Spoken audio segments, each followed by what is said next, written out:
আসসালামু আলাইকুম। বর্তমানে আমাদের মধ্যে একজন আরেকজনের ক্ষতি করার যে প্রবণতাটা, এটা অনেক বেশি। আপনি যদি ২০ বছর, ৩০ বছর আগে চলে যান, পেছনে চলে যান, তাহলে এই জিনিসটা কিন্তু ছিল না। এখন যে পরিমাণ রয়েছে, আপনার বাসার পাশে অথবা আমার বাসার পাশে কারো মেয়ে অথবা কারো ছেলে ভালো একটা জায়গায় পড়াশোনা করার চান্স পেয়েছে, আমার ভেতরে চলে যাচ্ছে। ভালো একটা জব পেয়েছে, আমার ভেতরে চলে যাচ্ছে। মানে অন্য কারো সাকসেসটাকে আমি নিতে পারছি না। একটা বার্নিং সেন্সেশন তৈরি হচ্ছে।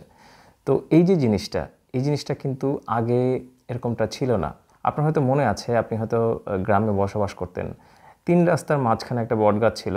অনেকের গ্রামেই এরকমটা ছিল, এখনও রয়েছে। তো সবাই ওখানে গরমের দিনে বসে থাকতো। একজন আরেকজনের সাথে অনেক কিছু শেয়ার করতো, কথা শেয়ার করতো। ফল নিয়ে এসে ওখানে কেটে কেটে খেত।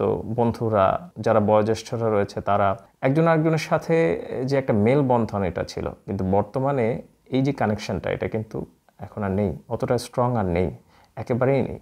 প্রত্যেকের জায়গা থেকে ইন্ডিভিজুয়ালি তারা আলাদা হয়ে গেছে এবং এই যে কানেকশনটা, এটা অনেক মানে দূরত্বটা অনেক অনেক তৈরি হয়েছে।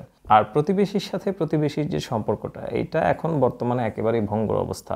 আর ক্ষতি করার যে বিষয়টা, আমরা অনেকেই নিজের অজান্তে একজন আরেকজনের ক্ষতি করে ফেলি। আমাদের মধ্যে সেই উপলব্ধিটাই নেই যে আমরা একজনের ক্ষতি করে ফেললাম। অর্থ দিয়ে হোক, মুখ দিয়ে হোক, হাত দিয়ে হোক, যেভাবেই হোক আমরা অনেকের ক্ষতি করে ফেলছি এবং এই উপলব্ধিটা নেই যে আমরা একজনের ক্ষতি করে ফেলছি। একজনের মেয়ে হয়তো একজনের সাথে প্রেমের সম্পর্ক গড়েছে, তার সম্পর্কে কি না কি বলে আমরা একদম বাজারটাকে গরম করে ফেলছি। চায়ের দোকানে বিভিন্ন মানুষের কাছে এগুলো বলছি, অমুকের ছেলে এরকমটা, অমুকের মেয়ে এরকমটা। এই যে বিষয়গুলো, এগুলো সম্পর্কে আমাদের অবশ্যই সতর্ক হওয়া উচিত। একজনের কথা আরেকজনের কাছে বলার ক্ষেত্রে এই যে সমাজে যে বিশৃঙ্খলাগুলো হয়, মারামারি, কাটাকাটি, ফাটাফাটি, এই যে জিনিসগুলো হয়, এগুলোর বেশিরভাগ ক্ষেত্রে আমাদের মুখ দায়ী। বেশিরভাগ ক্ষেত্রে মানে সব ক্ষেত্রেই আমাদের মুখ দায়ী। একটা কথা সব সময় আমাদের মনে রাখা উচিত যে আপনি পৃথিবীকে যা দেবেন, পৃথিবী আপনাকে তাই দেবে। আপনি পৃথিবীকে ভালোবাসা দেবেন, প্রাণীকুলকে ভালোবাসা দেবেন, আরেকজন মানুষের হিতাকাঙ্ক্ষী হবেন, পৃথিবীও আপনার সাথে সেরকমই আচরণ করবে। আরেকটি কথা হচ্ছে যে আপনি যদি কারো ক্ষতি করেন, মহান সৃষ্টিকর্তা আপনার ক্ষতি করবে, যেটা হাদিসে মুহাম্মদ সাল্লাল্লাহু আলাইহি ওয়াসাল্লাম বলে দিয়ে গেছেন। কিন্তু আপনি যদি কারো ক্ষতি করেন, আল্লাহর জিম্মেদারি, আল্লাহ নিজে জিম্মেদারি নিচ্ছেন যে সে আপনার ক্ষতি করবেন।